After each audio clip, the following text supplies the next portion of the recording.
There's just been these different iterations of who I am, right? I've tried a lot of things, is what I'm saying. I did some stand-up comedy. I had a meat business. I had a Christmas light business. And then I got into real estate, and that really took off for me, and did that for 17 years full time and sold a couple thousand houses. And I loved it. And it created this lifestyle. The thing I love about real estate and what I do now, on their deathbeds, nobody regrets the decisions they did. Mm-hmm. They regret the things they didn't do, the dream they never went for, the girl they never talked to, the thing that they never tried.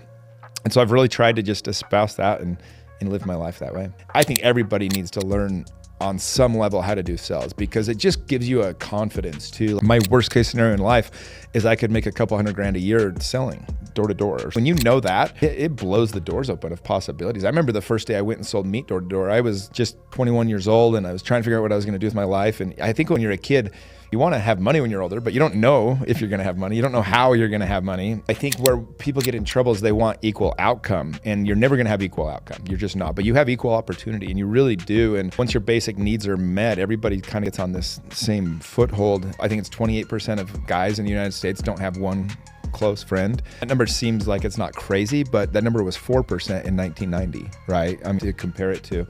And you start looking at some of these numbers and some of these ideas and things, and live in a world that's more connected than ever, but also like less connection than ever. And so, the thing that I do with my program is I help guys just take their mask off and be seen in that state, because most people can't even accept the love they're getting because everyone's wearing a mask. I just help men connect, and we do everything in person. We get together a quarter. The real connecting piece happens in the house when we're not doing anything. I want to know personally, for me, we are the they, like what you start that. I was just doing the real estate thing, and I got really good at it. In 2019, I was the number one agent in Utah. In that year, I had sold the most expensive home ever in Utah at the time. The code to winning, insights you need today to seize the world tomorrow. Today we have a real treat, special guest, somebody I've been looking to interview for the entire year. We finally have him in the studio today.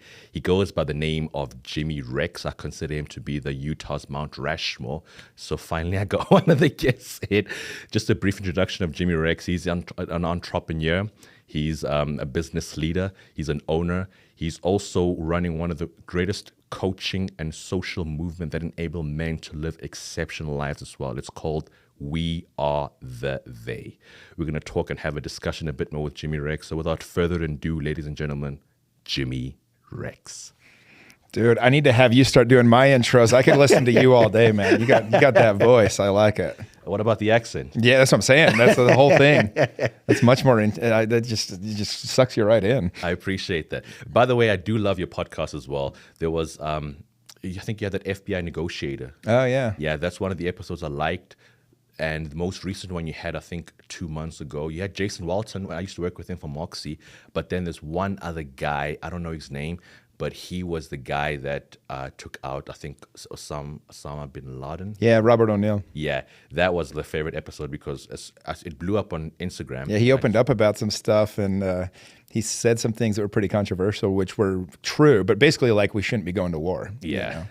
And it's so crazy because I don't know if you noticed, it's actually trending even outside your own profile. It's like hitting like millions of views on different profiles as well. Yeah, that clip, it probably got shared a couple 100 million times by the time it was done, yeah. Awesome stuff. Well, Jimmy, like I said before we started the episode, I've been looking forward to having you for a while. So thank you very much for coming in the studio today. Finally, we can complete 2024 with my Mount Rushmore, you know. I'm excited for you, man. You're doing a really good job. Like I told you before we started the podcast, I could spend all day just doing podcasts, and so I'm really particular about coming on, but I try to make it just a little inconvenient and see who's serious about it, and I can appreciate the persistence, and happy to come on, man. Awesome. Thank you very much. You've had an incredible journey. You've been you're one of the leading figures in trying to help shape a young man to, get those exceptional lives as well. But before we get into that, that's a big part of our podcast. If you can give us a brief introduction for those people that don't know you the way we know you, like who is Jimmy Rex? Yeah, I'm kind of like one of those crazy guys you just hear stories about all the time or whatever. And it's funny because I think there's just been these different iterations of who I am, right? Mm-hmm. Like we walk in your studio today and, the guy that is running the behind the scenes, I was his EFY counselor 12 years ago, right? I've tried a lot of things, is what I'm saying. I did some stand-up comedy. I had a meat business. I had a Christmas light business. And then I got into real estate, and that really took off for me, and did that for 17 years. Full time, and sold a couple thousand houses, and I loved it, and it created this lifestyle. The thing I love about real estate and what I do now even is like every party made sense to go to, because I might meet somebody that wants to buy or sell a house. Every event I was invited to, every trip I was invited on, I would go. I just said yes to almost everything because I was always meeting new people and they were all potential clients. And so being in real estate really allowed me to just do a lot of different random things. I've probably hosted 200 parties in my life now. I've probably hosted another 75 weekend getaways, whether it was with my buddies or with my men's group now. And just done a lot of different things. Been to over, pretty soon I'll be at 125 countries. And so I really try to just do fun things, man. Put myself out there, and you never know who you'll run across or what idea will come to you because of this place you went and visited. And so I think more than anything, I just really love to go for it in life. My first book that I wrote was called "You End Up Where You're Heading: The Hidden Dangers of Living a Safe Life." Mm-hmm. And it was really the whole concept of that book is kind of how I live my life. But on their deathbeds, nobody regrets the decisions they did. Mm-hmm. They regret the things they didn't do, the dream they never went for, the girl they never talked to, just the thing that they never tried. And so I've really tried to just espouse that and live my life that way. Awesome. I really appreciate that. And you've done door-to-door, right? Yeah, I did a meat door-to-door, steak and chicken. So I had a company called Nebraska Meat Network when I was in my young 20s. And it was funny. We had a motto. You'll appreciate this. Sorry, EFY counselor, to let you down here. But it was called, our motto was, nobody beats our meat. And we thought that was pretty good, but it worked out a lot better in Salt Lake than it did in Utah County. I was about to say, I think Salt Lake would probably be the market. Yeah. What gave it the name Nebraska? Why Nebraska? Well, I'm a marketing guy, and we wanted our company, we were tiny. It was just me and a couple of buddies and my brother, and selling meat door to door, but we wanted it to feel like a national company. Mm-hmm. So we put the name Nebraska Meat Network. It just sounded big. It sounded national. It sounded like a more important company. I love that. So much. And I think I want to touch slightly a bit on sales. I feel like sales is so important because people often think yes, it's door to door. I do remote insurance, by the way. And so my team is also remote. I'm going to be integrating people in person, where we're going to try and have maybe people that can try and walk in as well. However, how important is sales on a day-to-day basis? Oh, it's everything. I mean, one of the things that's really helped me with my coaching program, and I think one of the differences with me and other programs is a lot of these guys, they just, this revolving door, they have to keep hiring sales guys and then leads and markets and everything. I do all my own sales. So when we have somebody interested in joining my program, I just jump on the phone with them. I want to meet them. I want to talk to them. These guys are going to represent me and represent my company, and I'm really good at closing. And so I just jump on the calls and do it. It's funny because they always say later, I wasn't expecting you to call. You kind of threw me off. But it's made it really cool, man. It's made my life really easy with this company because it's I do the sales, and anytime in everything you're selling, you sold me to come on your podcast. I mean, every single day, everything we're doing is a sell. I think everybody needs to learn on some level how to do sales because it just gives you a confidence too. I know that my worst case scenario in life is I could make a couple $100,000 a year selling door to door or something. You know what I mean? When you know that, it blows the doors open of possibilities. I remember the first day I went and sold meat door to door. I was just 21 years old, and I was trying to figure out what I was going to do with my life. And I think when you're a kid, you want to have money when you're older, but you don't know if you're going to have money. You don't know how you're going to have money. I remember my first day selling meat. I went out and made $270 in an hour and a half. And I was like, oh my gosh, my worst case scenario in life is I can make $100,000 a year selling meat door to door. And it just, again, my mind just expanded in a way I never could have thought. And it just gave me this assurance that I was always going to have a good life and at least have on some level, some economic security. And I think personally for me, coming from a country, you've been to South Africa, obviously, but I've been obviously the third world and this first world like America. I've been to Brazil and South Africa. I consider it more like second world. It's not necessarily completely third world, but it's not first world. It's close. You can go to Lesotho or Eswatini or Mozambique, and you're gonna, your neighbors are all pretty third world. So.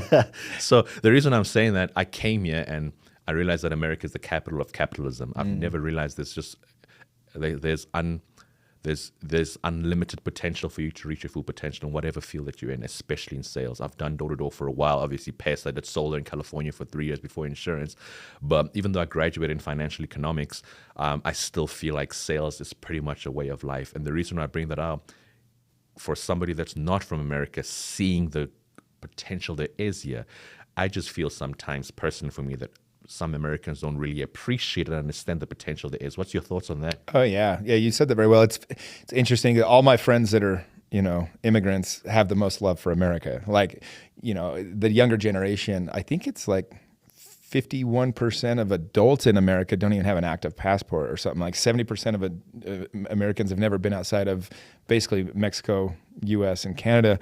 But when you start going, you see, like, I've been to these countries, I named a couple just barely in Africa and things like that, like Haiti, for example, I remember, even some of these other places, there's just no opportunity for economy even. Like, it's not like, oh, if we just got this a good idea, we could make it work. It's like, no, there's nobody to buy your product. There's nobody to work with you. There's nobody to hire. Like, it's just like the whole thing is very difficult. And in America, I mean, I think where people get in trouble is they want equal outcome, and you're never going to have equal outcome. You're just not. But you have equal opportunity, and you really do. And once your basic needs are met, everybody kind of gets on this same foothold. And I think that's, one of the reasons I love to travel is just this not even new, but this overall appreciation for the life that we have. It's probably never been easier as a human to live than 2024 in America. Like, I'm just being honest. It really is. It's like, we're just bored. That's why we create so many problems. Like, last night, I'm sitting there, and it's like 8:30 at night, and I'd been working on some stuff or whatever,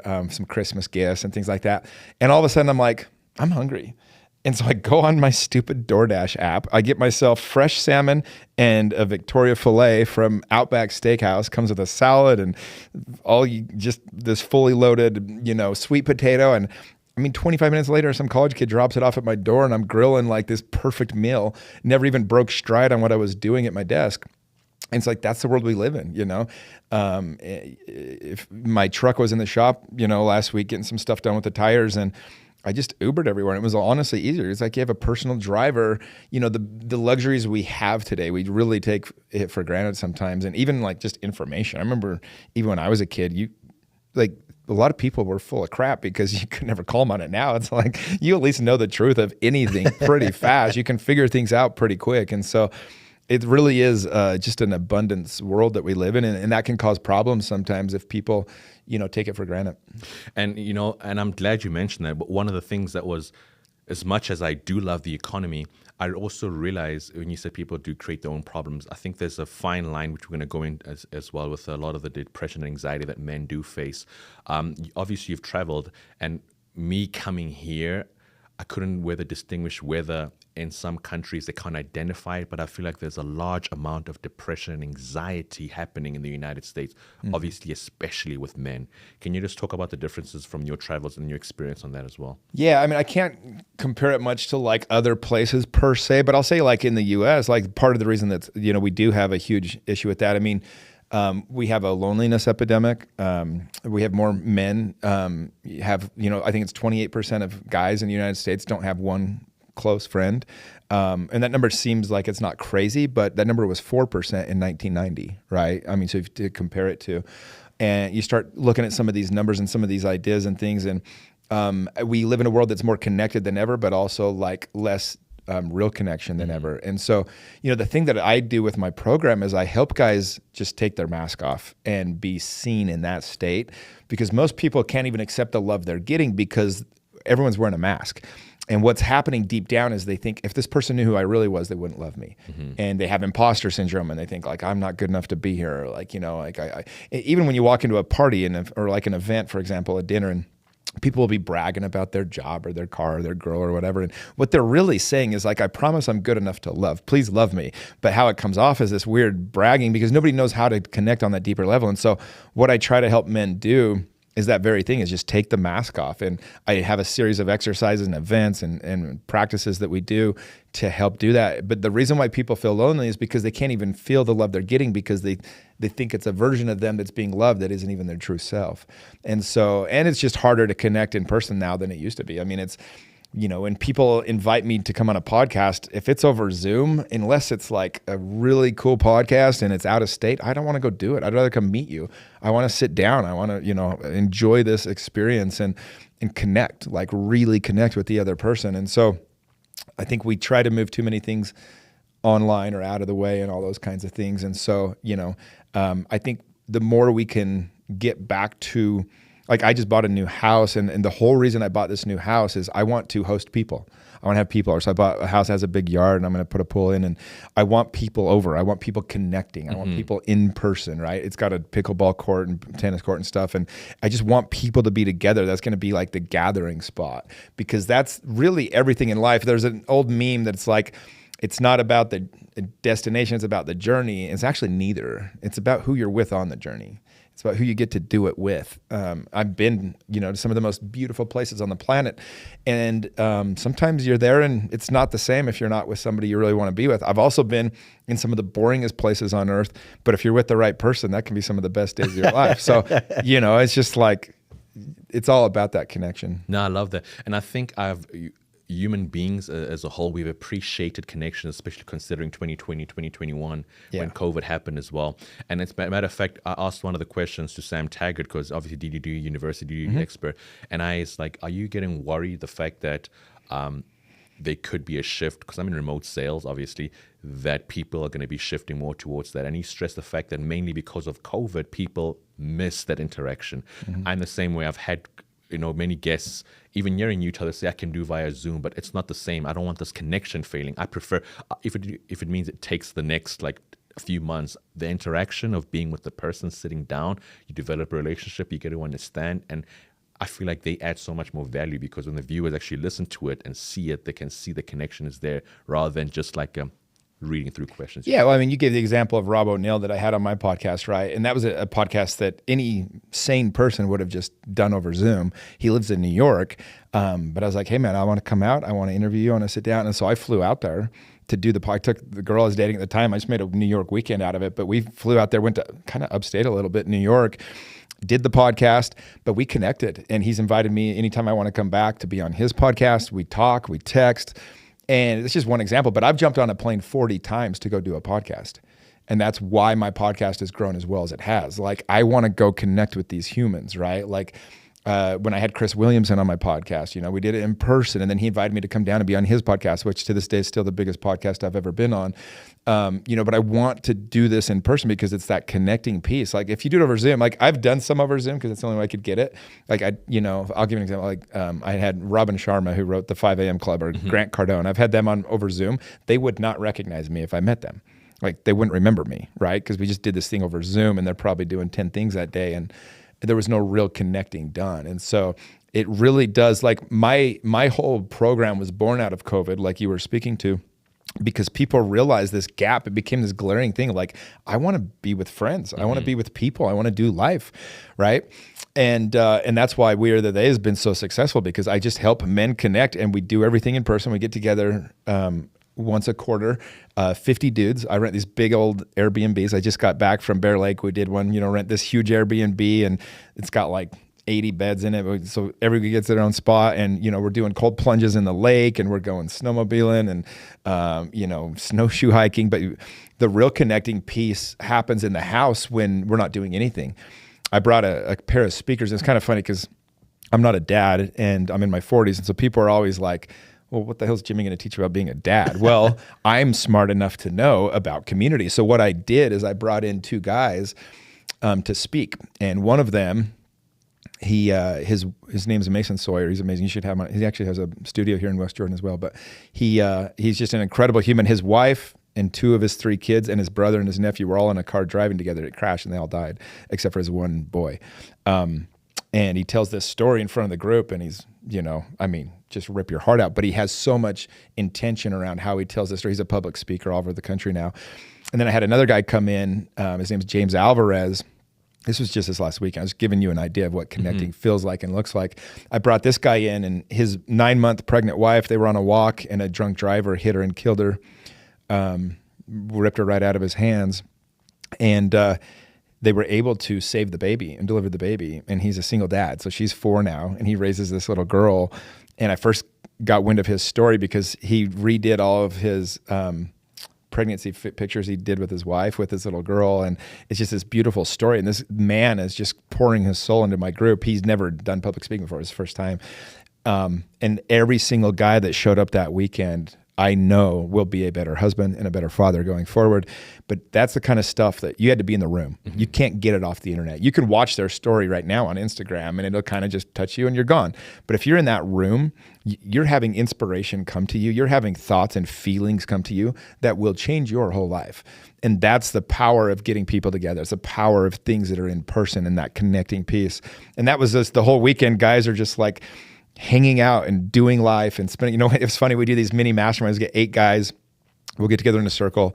And one of the guys, we do this at every event, one of the guys will go first and he has 12 minutes. He shares a problem he's facing in his life or his work or his relationship, whatever. And then the other guys brainstorm, mastermind, and help him. Well, some of the guys, there was like a community hot tub and they wanted to stay in the hot tub. So I let them do their mini mastermind in the hot tub. And this random 65-year-old guy, Brad, he just decided to join them. And, 40 minutes in, he's like, who are you guys? What is this? He's crying because of this relationship and some things he's working through and trying to get his wife. And like, he just is like, how do I join you guys? But it's like, cause he felt it. He's like, wow, this is like these guys truly care about each other. Like multiple guys are getting emotional about different things. And so that was all just from this last weekend. I mean, I have these stories every day. And so that's what connecting is, man. I love that I get to be a conduit for people to do this. And it really all sprang out of COVID and just the way that, everything's gone with the internet. I love that. Matter of fact, that leads to my next question, segues there. We are the they. I know you started that, you said around COVID time. I think that's one of the main reasons I wanted to get you on the podcast, mainly because of the obstacles that men face today and so forth as well. What made you start that? Like, what inspired you to start that? Because I know a few guys that are in there. Matter of fact, I think you posted Jeffrey Mann not so long ago. He works, I think, in Orem side as well. And if I'm not mistaken, Blake Erickson as well. There's a lot of people that I know, and those are just 2 names because I can mention them, but there are others that I know that have been there that have just found so much value. Not only that, even like the connections and the relationships they built. I want to know personally, for me, we are the they. Like, what made you start that? Yeah, so I was just a realtor. I was just doing the real estate thing, and I got really good at it. In 2019, I was the number 1 agent in Utah in commissions that year. I had sold the most expensive home ever in Utah at the time. It was $32.5 million. And I was at the peak of my career, man. I was just like crushing it. And the truth was I just kind of knew I needed to do something more. There was about the time I sold that house, there was another realtor, a guy named Dave, that he worked the exact same way that I did, kind of the same system. He was a great agent, had 7 kids. And when he actually got shot and killed collecting his rent check at a 4-plex he owned. And every single story in the paper was like realtor killed, realtor shot. And it just kept saying realtor. And I remember it just hit me. And I was like, if I die tomorrow and all I'm known as is a realtor, I guess I don't know. I feel like I'd left something on the table. I have so much more to offer than that. So I started playing with this idea of like, what if I didn't do real estate? And it was a scary question because I literally, like, I was printing money, like deals were flowing like crazy. Like you spend a lifetime trying to get to where I was at. Like I gotten to the point where it was really easy and very, it was just in flow completely. But I knew I needed to do something more impactful. And that book I referenced earlier had come out. And so a lot of guys were reaching out to me between my podcast and the book. And I kept getting the same 2 questions. And number 1 was, where do I find a group of friends like you guys have?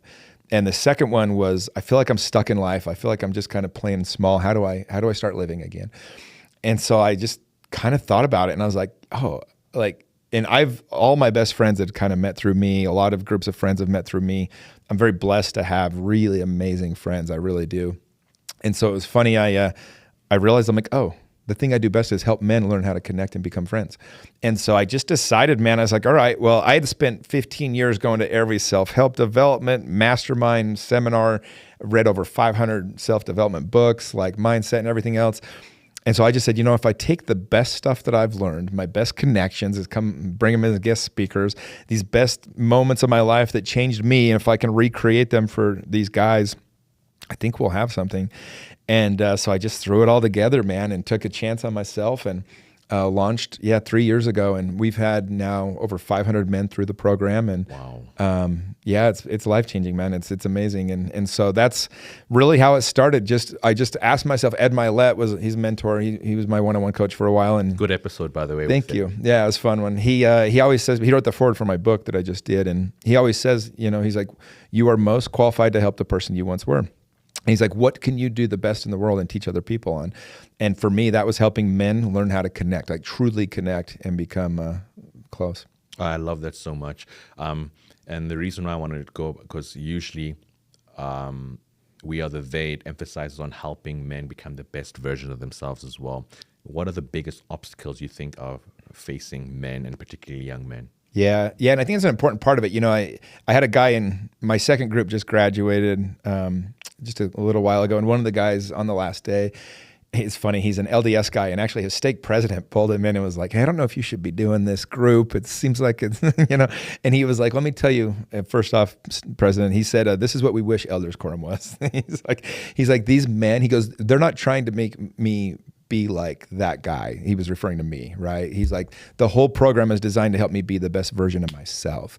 And that's really what I'm most proud of. It's like, because I think the guy followed me and he saw that I, you know, can be a little crazy or whatever.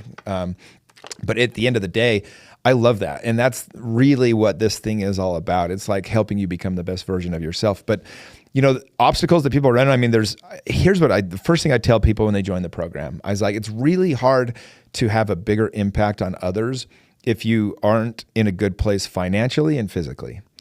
And then emotionally is the third one. And so it's like your job as a man, the first thing you need to do is figure out how to get those three things in order. Get your house in order. You hear that?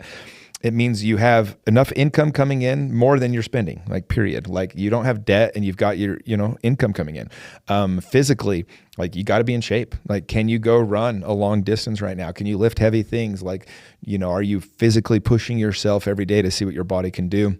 And then emotionally, like, how do you react to negativity? How do you react when bad things happen? You know, can you hold space for people in your life? Like, are you empathetic? Can you, you know, do your kids run to you when you come home, or do they hide from you? Like, it's an easy thing to tell, you know, is your spouse proud to be with you? Those are the kind of questions you want to be asking yourself.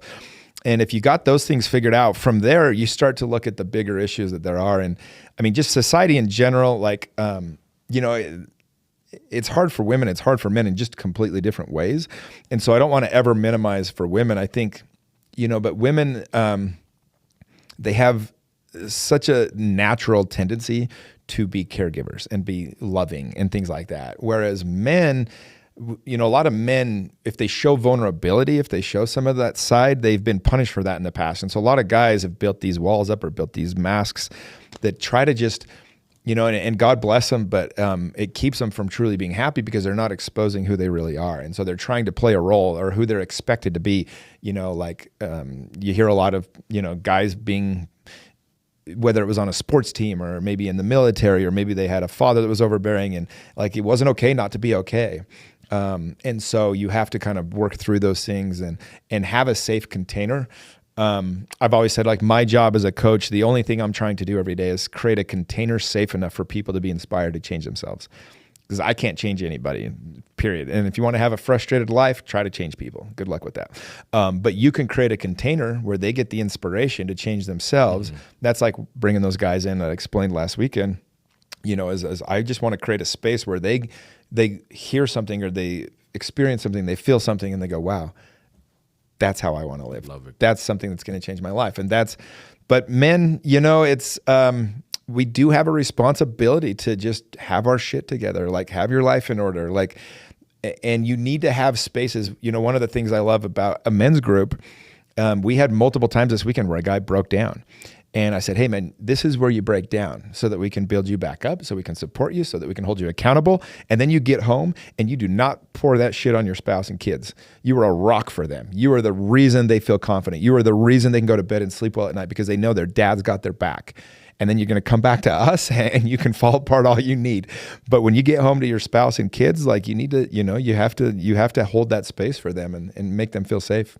You know, I'm glad you mentioned that. And I think I've heard three different ways of this vulnerability, similar to what you're speaking about. I think Jordan Peterson said it's similar to what you said. Even Andrew Tate was talking about how it's very important as a man for you to be a rock for your family as well.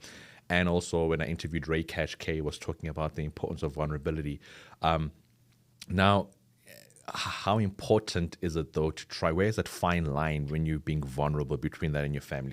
So here's how it sounds with a spouse, like done correctly, okay? Or like with a kid or whatever. You know, you can say to your spouse, you're like, hey, like, let's say, I don't know, she's blown out the budget for Christmas presents since it's December right now, right? And maybe you're really worried. Maybe you've been laid off. Maybe just recently some things have happened, or maybe you had a big expense come on, whatever, right? A lawsuit hit you. A million things can happen to a man.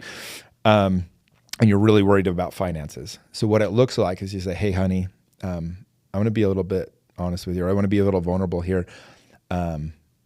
Here's what happened, whatever. I'm really concerned right now financially, and we're gonna have to buckle this in now. I can promise you within 6 months, we're gonna look back and we're gonna laugh at this because I'm gonna work harder over the next 6 months than I ever have.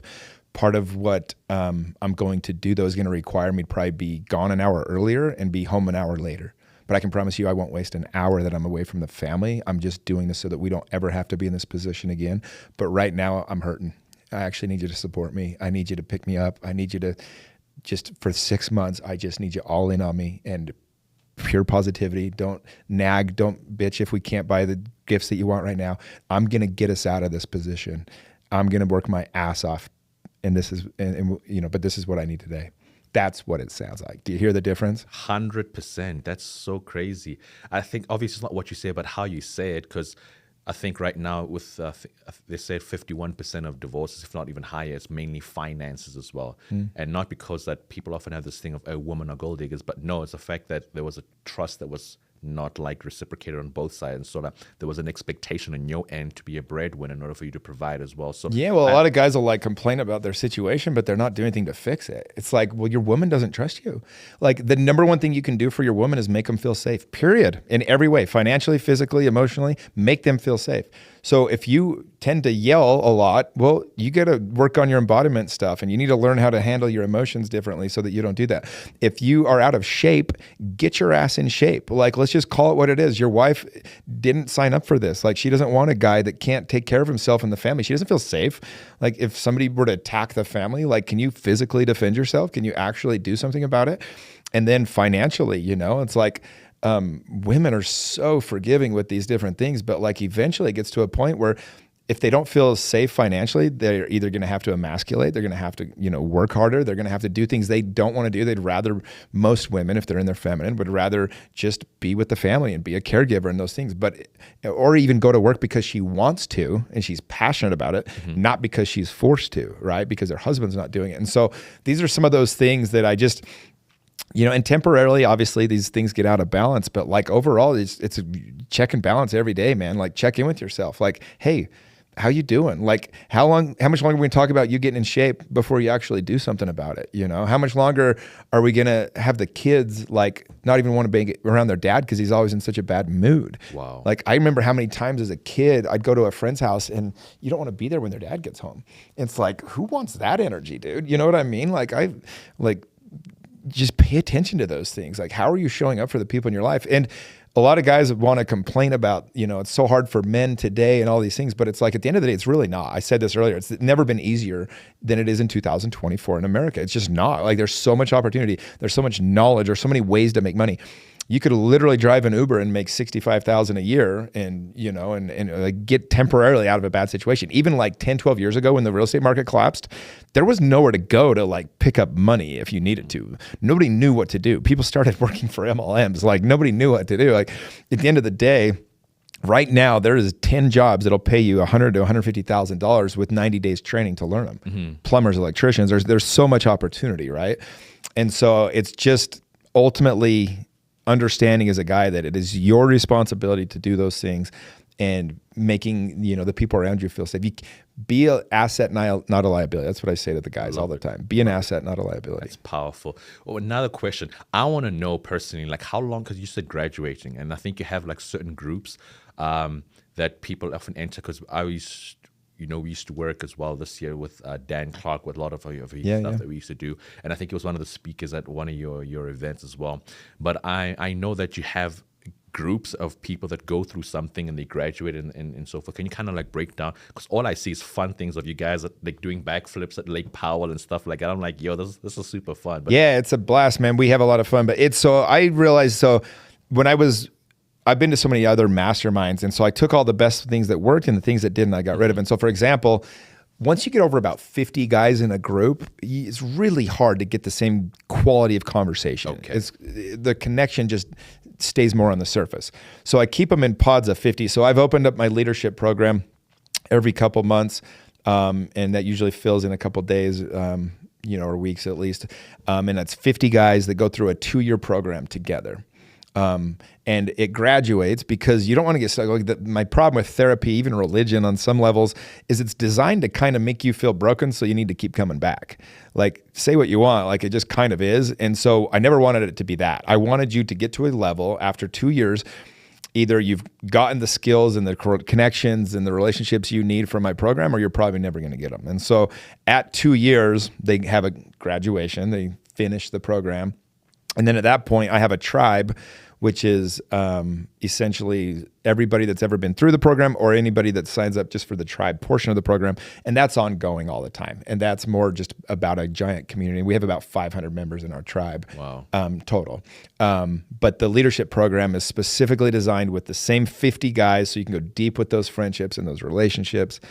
It's really cool, man. I had a wife text me the other day. I saw your story. Yeah, and she said, my favorite thing about this is like, I now know, like, there are so many good men in my husband's life, and if something were ever to happen to me or him, these men would step up and absolutely, like, and they're brothers. They're just like best friends. They all met the day that we got them together in Moab the first time, 2.5 years ago. Oh, I love that. I love that so much. One of the things I think you thrive off community, you thrive off brotherhood, you thrive off like a band, knowing that you have people that have your back as well. And I think personally for me, I've often valued more than anything relationships and people you come across, and I feel like within your community, you said once they graduate, there's still connections are built, right? Oh yeah. And then, like, how important is networking in that sense regarding this? Yeah, I mean, look, dude, in every networking's, you should have a budget for it every month. You should have time set aside for it every month.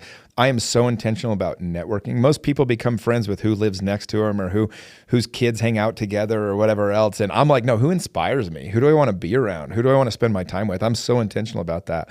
And so I've really worked hard to really build a network, and just you can do really amazing things if you have the right people in your network. Mm-hmm. I'll give you an example. On Thursday, we're doing the world's largest toy drive here in Utah. And my buddy, guy out of LA named Dan, he does this every year. And we've given truckloads of presents to thousands of kids in Utah every single year. Mm-hmm. We're going to fill up my whole warehouse with toys and then have people coming all day picking them up.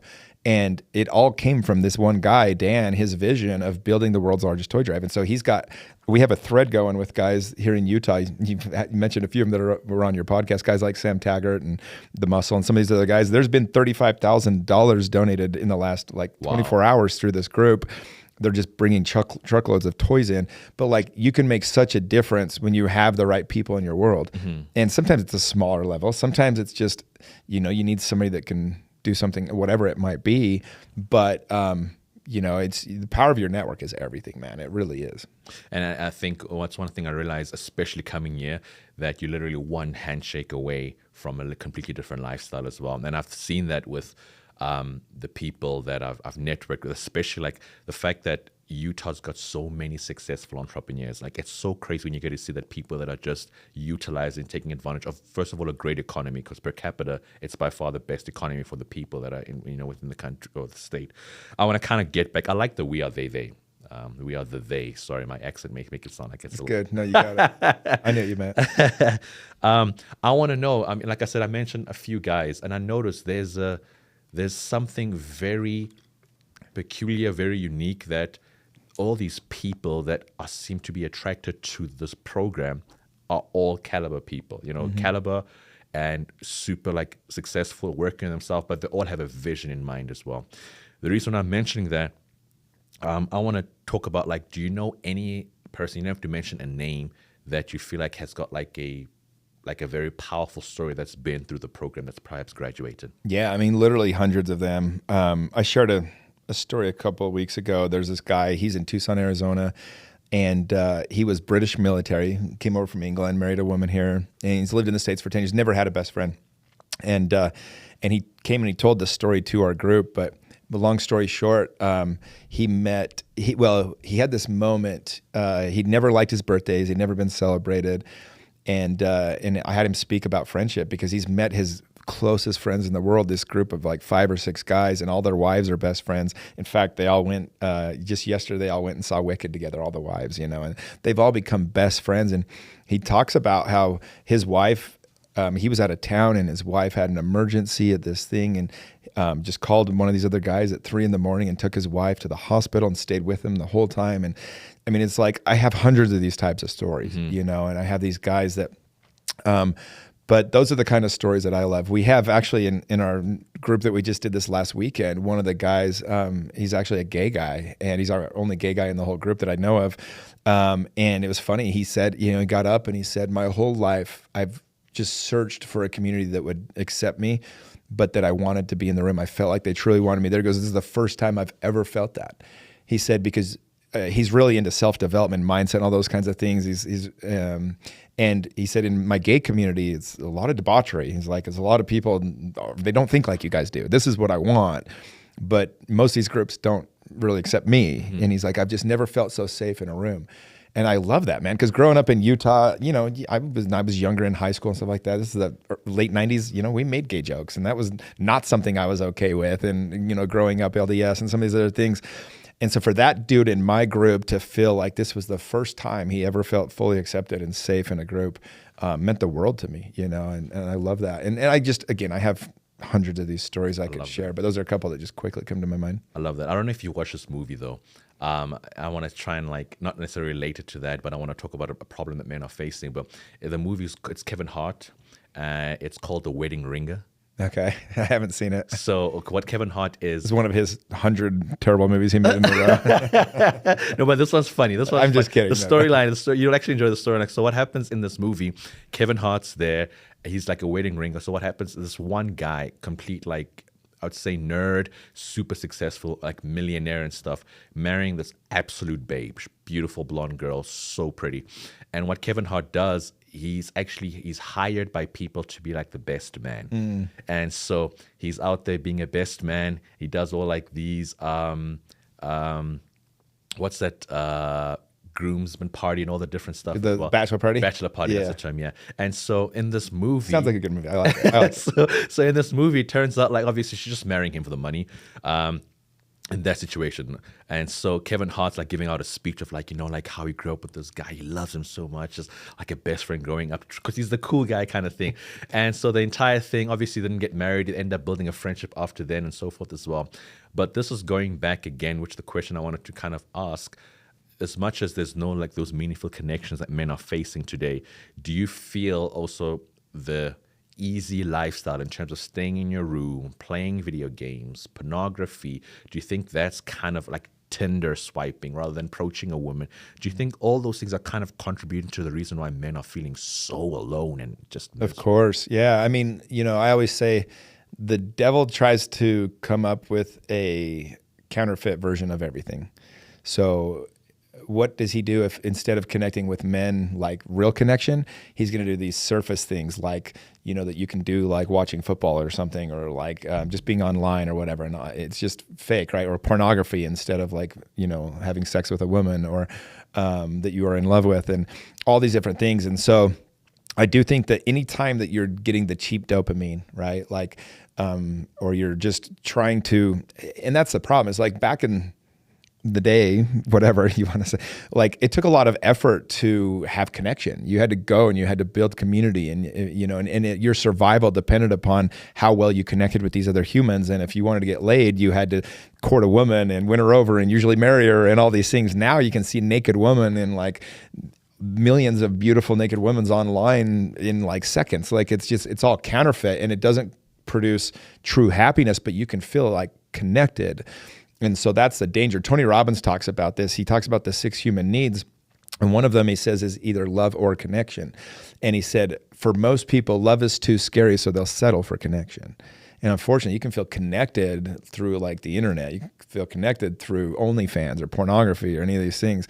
But like love, you're never going to get that from that. So you're settling for this very low version of dopamine. It's like, the idea of eating a Snickers sounds awesome, but if you only eat Snickers and by M&Ms and Skittles by about noon in a day, you're going to feel pretty shitty. And that's kind of the same thing with what we do with content that we take in, whatever that is, or the types of connections we have.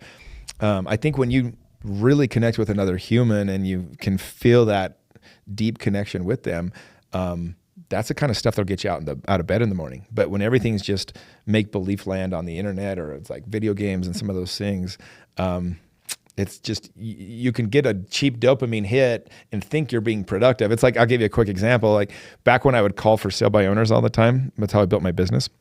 I would buy 2 blue rock stars, the sugar-free rock star, and a donut. And I would drink one, and then I'd start calling. And when I was done with my calls, I'd drink the other one, and I'd have a donut to reward myself for making 3 hours of calls. I did this like every morning for years. Well, it was interesting to me because like on a Sunday, I realized one day I was just like feeling lethargic. I was feeling like I wasn't doing anything. And I went and bought the blue rock star, and I drank it. And I immediately felt like I'd accomplished something. It was kind of like that whole Pavlov's dog thing. I had recognized that like I was able to give myself a cheap dopamine hit that wasn't even good for me. But because I had wired it to like think that was productive, it was like a reward that I was getting that cheap dopamine. I felt productive for a minute. And it was like very addicting. I became very addicted to those drinks. I was drinking 3 or 4 a day. I went cold turkey like 5 years ago because I realized I had a terrible addiction. But what I was chasing was the dopamine.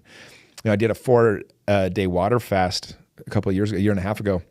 And my number one takeaway was that like I was very rarely hungry, but I wanted the dopamine hit of like just food and sugar and like my brain, like just enjoying something.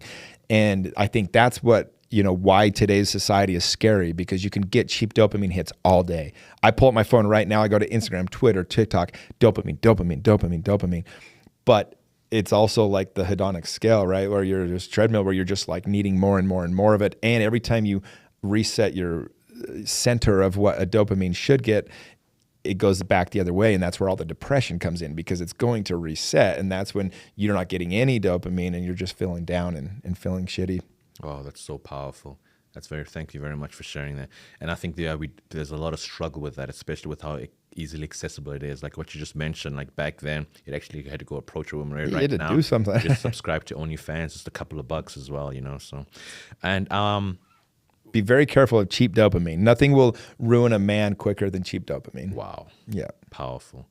How do you then, considering your community, how do you create a community of 3 main components, like accountability, number 1, authenticity, and also integrity? Because like I said, all the guys I know that are in there are very high caliber, completely like respect them, and I know they're good people.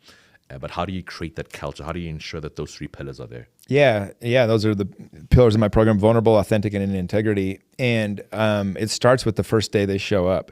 We get real. We get very real with each other. We get honest with each other, and you can see immediately who's doing that and who's not. And so your authenticity is going to happen. And then the vulnerability, we reward vulnerability. So like when a guy gets up, we had a guy, I'll give you one quick example. And we had a guy get up and share, he'd been in the program about 9 months at the time. And he shared that he'd been suicidal that week, had a gun in his hand, looking in the mirror, deciding if he was going to do it or not.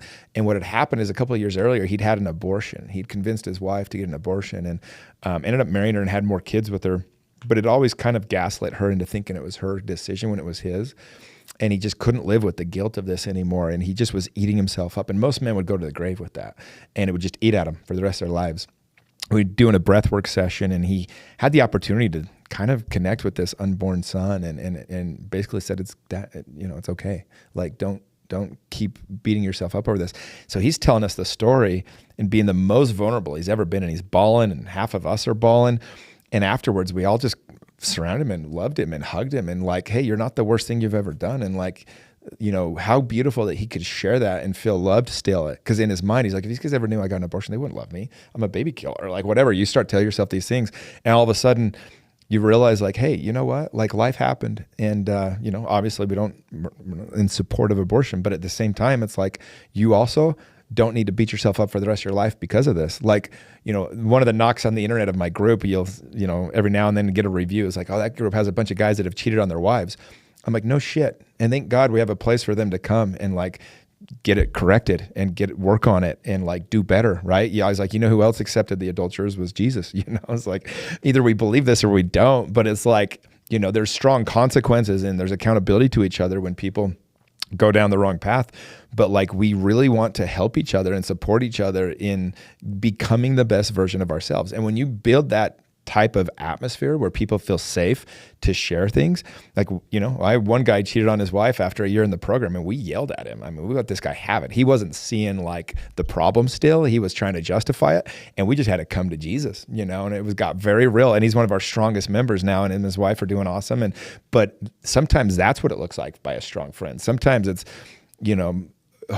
somebody else is holding us to a standard higher than we hold ourselves. Sometimes it's just helping us like realize what we love most. If you put me as a protector of your family and then you go cause some shit like that, well, guess what? I'm going to protect your family because that's the role that I'm now playing. And so but I'm going to love your ass every step of the way. And we're going to, love you enough to have a tough conversation. We're going to love you enough to expect better out of you. And we're going to be there for you. And we're going to hold your hand if we have to, but we're going to do this thing together. I love that so much. And I'm glad that you mentioned that, because sometimes some of our biggest critics are ourselves. We often hold ourselves at a higher standard. We brush away from holding ourselves accountable, but we're also too hard on ourselves as well. Mm-hmm. And at the same time, when you said Jesus Christ even forgave the adulterers, my favorite video is when he literally said that is without sin, let him cast the first stone. In other words, trying to say like, I can forgive her, and if I can forgive her, so can you, kind of thing. Okay, I want to touch on this next question. If somebody is watching this interview and is really considering joining, what can they expect, and what's the first step they should be taking? Yeah, I mean, just like anything, you get out of it what you put into it, mm-hmm. right? And so the way that my program works now is you sign up, you become a member of our tribe, and then we have these masterminds. We're actually, the next one's not for a couple months. It's going to be a minute. It's going to be till probably September will be the next time the group's open. We just finished filling up another group. But they sign up. We have weekly calls. We have accountability partners, gratitudes. We've got the modules that take you through the program. We have live events. Like we're doing a Christmas party. We're doing 3 Christmas parties this week, actually. So just dive in, like participate, be on the weekly call, jump in, do these things, and you'll start learning, you'll start meeting the guys. When we have local events, whether you live in another state or this one, there's guys in almost every area. The main cities where we have hubs, we're going to do events specifically in those areas where we're going to get 50 guys together, like 50 guys in Phoenix, 50 guys in St. George, 50 in Orange County. So wherever you're at, we'll be doing an event within the next year in your city, and you come to that event, come to that mastermind, you'll meet 50 other dudes, and then you'll have this community wherever you're at, where you live. And that's really that's the way that what you could expect in the program. Awesome. Thank you very much. We'll leave the link below in the description section as well, and also the way for people to get a hold of you as well. And now in the last 10 minutes, I kind of skipped obviously the real estate part, but I want to just touch on a bit of real estate entrepreneurial stuff, and also I want the best advice that you can give me to try and make my podcast just as amazing as you are, because I am great at networking. I love it, but I also feel like there's ways you can still like get better and better as well. And I was watching your podcast and just how it's taken off, like 2 million downloads as well. I want to touch on that a little like later as well. But how did you start your journey like in the entrepreneurial space in terms of like real estate? Like how did you get like into that? Yeah, I mean, for me, I always wanted to be rich when I was young. I just did. I just wanted to have money as a young kid. I wanted to do cool things. I wanted to go experience life. I didn't want to go any route that was going to take me till I was 40 or 45 to be rich. And so I said, all right, well, that eliminates doctor, lawyer, probably business owner in a lot of senses in different ways. And so I said, well, what's a career that I would enjoy that I could, do really well at? And sales became obvious to me. And so I started selling a few other products, and that was good. But then I really, I was really interested in real estate for the investment side. Mm-hmm. So I was like, well, I might as well just learn this thing. And so I just started running with it. But I did, from the day I signed up to be a realtor, I said, within 2 years, I'll be the #1 agent. That was my goal. Like, I didn't want to be a half-ass agent. I didn't want to do this kind of dabble in it thing. And I was my second year, I was one of the 2 finalists for salesperson of the year on the Salt Lake Board of Realtors. And I lost, but I mean, I was one of the top agents in the state already, 18 months in. And so that's the way I approached it. And that's the thing everyone should do. Like, what are you passionate about? But like, how can you be the best at it? Like, what gift do you have that you could give to the world? Like, what are you most qualified to do better than anybody else? It's the reason why my program works now. It's because I truly help men connect. Every single person that's joined my program since group 1 came through referrals, every single one of them, because it works. And like when you have a product that works, people will share it. They'll talk about it and it changes their lives. And so they want to share it with everyone else. Awesome. I love that so much. And then when you were doing real estate, like, did you end up like getting multi-family units, or like what kind of rentals do you do? I have a little of everything. Yeah. So I think I have 8 fourplexes, 1 duplex, and the rest are single family or condos. Okay. Yeah. All right. And they're all in Utah, or where they're at? I got some in Florida, some down in St. George, and the rest are up here. Okay. And then in your program, do you like teach investment stuff as well? Or Yeah. So we have, my course has basically 8 modules. Each one is a quarter, so 3 months. And one of them is all about wealth creation and finances and things like that. Okay, awesome. Now, like the reason why I love networking so much, I don't know what it is, man. Since coming here, like I open my mouth, I reach out, I'm relentless. Like sometimes to the point where it's slightly annoying, like what I did. No, it's great though. Remember, you don't get to sit down otherwise. You know what I mean? And Exactly. so it's like, yeah, you're brilliant. You're doing exactly what I did. Awesome. But like you see, like I said, like I think the guests I've had, they've been amazing, including yourself as well. I noticed like the guests that you've been having, and you're very, very consistent. I want to know, like myself, or even like a podcaster out there, what advice can you give me to become better, to continue getting quality guests, to continue to grow, and like just get a good reach the way you have as well? Yeah, I mean, just being very intentional. That's like the best thing I can say. Like I had a meeting this morning with my marketing team, and we came up with a list of people that we want to reach out to this week to get on my podcast. And I shoot for the most interesting I can. So Daniel Penny, the dude that was in the subway, where that dude, he choked that dude out and he ended up dying and everything. I want to have that guy on my podcast. Like, to me, that guy's a hero, and I want to share his story. And so I said, all right, get me a hold of Daniel Penny's team this week. Like, so my guy, he's working on it today, and we'll see if we can make it happen, you know? And then we had 3 or 4 other interesting people that we want to get on this week. I already got an appointment with one of them. You know, is this woman that's blown up on social media, and she has a really fun story. And so I happened to have a connection to her husband, and I asked him for her number, reached out to her, and she already agreed to come do it. And so, but I'm very intentional. I'm like, all right, who do I want to interview right now? What's going on in the world? You know, who would make a very good podcast? And then I go and I try to find them, and I try to create value as the key. Like, as long as you're creating value. So the reason I said yes to your podcast without knowing you better, one is you were absolutely kept following up. So I knew you really wanted me on. And then number 2 was you had other guests on that I knew weren't going to waste their time.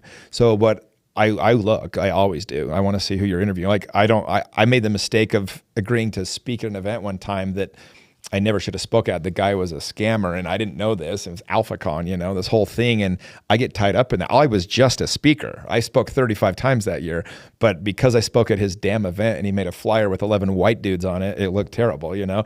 It's like the biggest thing people knock me for on the air. So anytime I get invited on a podcast, or I get invited to speak, or whatever that might be, I go and I see what kind of person it is. What are their messages? What are they saying?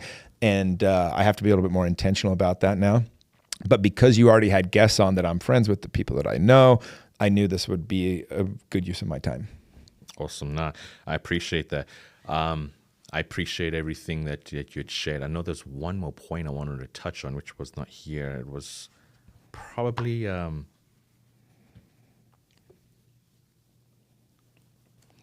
it wasn't here.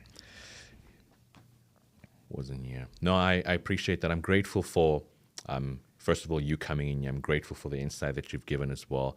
And the question I always ask people as we conclude, everyone's got a different answer, because it's the code to winning insights you need today to seize the world tomorrow. Everyone's definition of winning has been so different. Personally, for you, what would you say is the definition of winning for you? I think it's pretty simple. You wake up and you enjoy being you. Powerful. That's a mic drop. I wish I had a dropping bomb. Yeah, like Bradley. just love being yourself. Like, I love waking up and getting to play the role of Jimmy Rex every day. You know, I love that so much. Yeah. If you could just look at the camera, let people know where they can get a hold of you. Like if they want to try and join your program, and like how they can reach out and get a hold of you. Yeah, I think the best place to follow me out is on Instagram, Mr. Jimmy Rex, and I post everything. Like next week, I'm doing a 2-hour goal setting seminar that I do every year for the new year. I'll put the link in there. It's always on my stories. Any new podcasts I have coming out, I put on my story. So I would say just go there. That's definitely the best place to find me. And that's where I share everything. Oh, yes. And I finally got the question. You said you bought a house for networking right now. Is that like an exclusive thing, or is that like a program, or how does that work if people want to try and jump in that networking? I just bought a nice house for myself that was in the area that I want to be in. It's got a giant yard. I'm putting a pool in. It's got tennis and pickleball courts. And I've lived in a house now for the last 7 years that was pretty modest. And honestly, I just want to have a big old place where I can entertain people. So I move in. I had to do a rent back to, it's how I got it. There was 6 offers the day they listed it. It was a great deal. But, so I can't move in until July 1, but they're letting me put the pool in while I'm waiting. So I'm going to get the pool in. So the day I move in, I'm going to have, for members of We Are the They and their families, pool party a couple times a week. I'll have barbecues. I'll have pickleball tournaments. It'll be a place for people they know they're welcome, and they'll feel very welcome when they show up. And I always try to make my home have good food, have drinks, and have only good people there. And if you do those 3 things, you just attract other amazing people. So that's what, it's not so much of a business as that's just how I'm going to live. Love that so much. Well, ladies and gentlemen, the code to winning insights you need today to seize the world tomorrow. Thank you so much, brother. Thank you. It's a pleasure. Awesome. Thank you, man.